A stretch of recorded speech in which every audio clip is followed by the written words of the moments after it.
So if you go and listen to last night's video, it's so loud. Like if you have it your volume turned up anyway because you were expecting it to be soft, it like jars you. It's so loud. So just a warning. I'm getting better. Can you tell I'm getting a little bit better, not yelling, but be careful tonight if you go back and look at yesterday's because it's loud. Okay, so what we're going to do today is work on parallel and perpendicular line. So let's start with an easy one. Let's just do a perpendicular bisector. And I'm going to show you how to do it, and then we're going to talk about why it works. So on a piece of paper, draw a segment that we're going to perpendicularly bisect.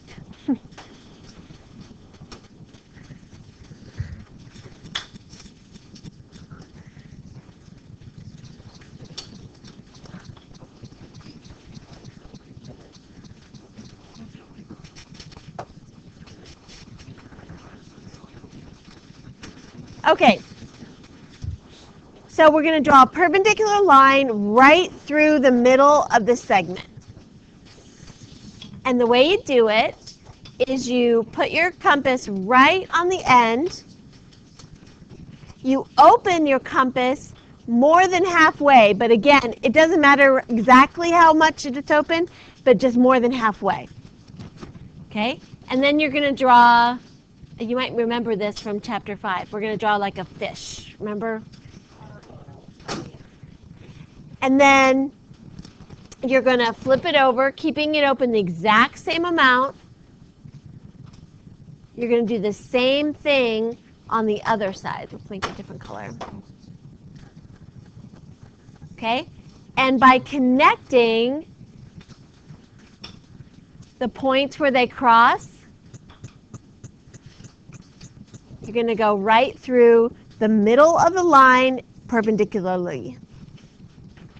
And the reason that this works is a couple things. One is, do you remember back to chapter 5 when we talked about the locus of points that are equidistant from the center?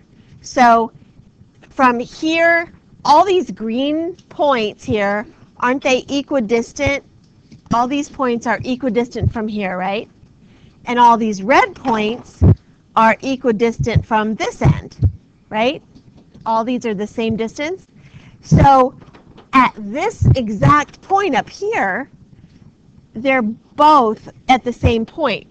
This point is equidistant from this point and this point, right? And do you remember what we said, that the locus of points that are equidistant from the ends is the perpendicular bisector. So by finding that one point that's the same distance from here to here and here to here, I know that that is now the perpendicular bisector. And since it takes 2 points to make a line, I also did it on the bottom too. What kind of triangle would that make? Not equilateral. Isosceles, right? Because this point, this is actually like the distance from here to here. Would that be the same as from here to here? Right? So it wouldn't be equilateral because this bottom line is too long. But this side is equal to this side, so it's an isosceles triangle. Does that make sense? The other way to think about it, if that doesn't click, is the way we just learned last chapter. If you think about, like, this is just a big circle, right? And this would be a chord in the big circle, right? And since this is a radius, we know that a radius is a perpendicular bisector to that chord. So this would be, that tells us that it's perpendicular. So it's another way to think about it, using both methods. All right, so take a second. Our next construction is going to be just a perpendicular line, not necessarily at any one point. So what I want you to do is just draw a line and then put a point on it, like not in the middle, just a point. So we're going to draw a perpendicular line from that point. Okay, or through that point. Okay? And the way we do that is it's a little bit like cheating. What we do is we create a little mini segment within the segment, and we create a perpendicular bisector of that. So what I mean is you're going to go down here. Okay. And what you're going to do is you're going to put the compass right on the point that you're trying to draw the perpendicular line through. And then you're going to draw a little arc or part of a circle. And if you don't want to draw that whole thing, you can just draw the part where it intercepts here and the part where it intercepts here. But isn't that now right in the middle of that circle, right?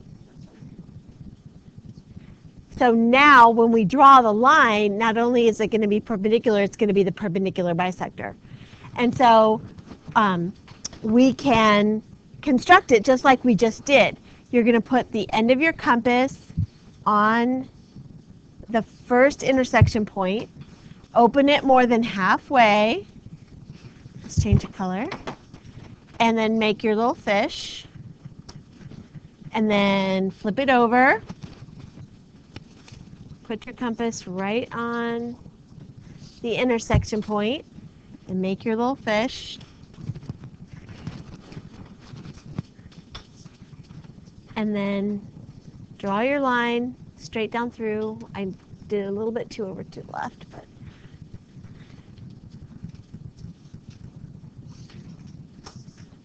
there you go. And there is just a perpendicular line through this line, but if I'd erase all these marks, you would see that it just is a perpendicular line, but it's not a bisector of the original segment, right? It's only a bisector of that little one we kind of made. Does that make sense? No? Doesn't make sense? Okay, so one more time, what we did was, all we want is a perpendicular line, okay? So to kind of streamline the process, what we said was, we're going to do the same construction. We're going to do a perpendicular bisector. But the thing that we bisect is going to be like a segment of our own making. So what I did was I put the middle of the pointy end of the compass right on this point, and I drew an arc around to both sides so that when I draw my line, it's going to be right in the middle, right? Because from here to here is a radius, and from here to here radius, so they're equal. So I can using this as, like, ignoring the ends here, using this as my segment, I just could do a perpendicular bisector. And then when you take away all these lines, what you have is just a perpendicular line through that line. Okay? All right. All right, now we're going to do parallel lines. Parallel line through a point. And so draw your line. Now, if I'm drawing a parallel line through a point, will my point be on the line? No, because can a parallel line be right on top of this line? No, because a parallel line can't touch my line, right? So I'm going to draw a point somewhere, anywhere really, just above it or below it. All right, and then I'm going to try to draw a parallel line through here, okay? If I draw a line like this, if I had two parallel lines, what would I call this? Transversal, right? It's a transversal.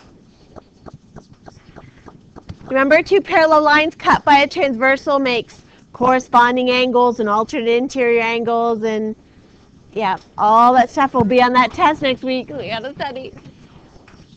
Right. And do you remember we said if two parallel lines, gentlemen, are cut by a transversal, corresponding angles are congruent, alternate interior angles are congruent, and then we said the reverse is also true. If corresponding angles are congruent, then the lines are parallel. And that's exactly what we're going to use this time. We're going to create two equal angles, and then the angles formed will make parallel lines. Okay?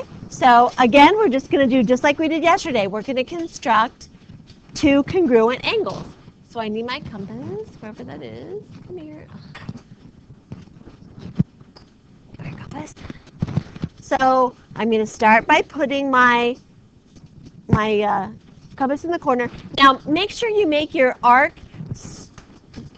smaller than the point, like come before the point. So I'm going to make my arc here. And then this new point is going to be my vertex. So I'm going to make my arc there. I need to extend this line out a little farther. And then, just like before, I'm going to measure from here down to there. It's a little bit big, so let me move it up a little. Okay. Oops, that's not exactly on. Again, any little bit you're off is going to mess up your angle a little bit.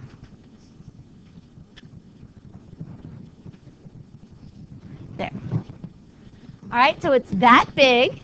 I move it over here.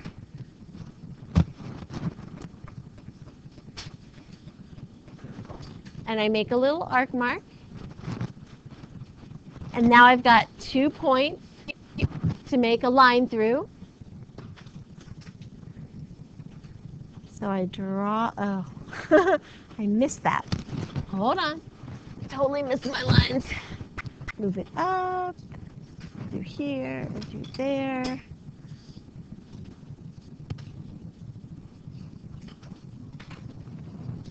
I can't get it to go exactly through. Does that look about parallel? I can't get this one to go down just a little bit. It's probably pointed a little down that way, but. So because these two angles are congruent, these two lines are parallel.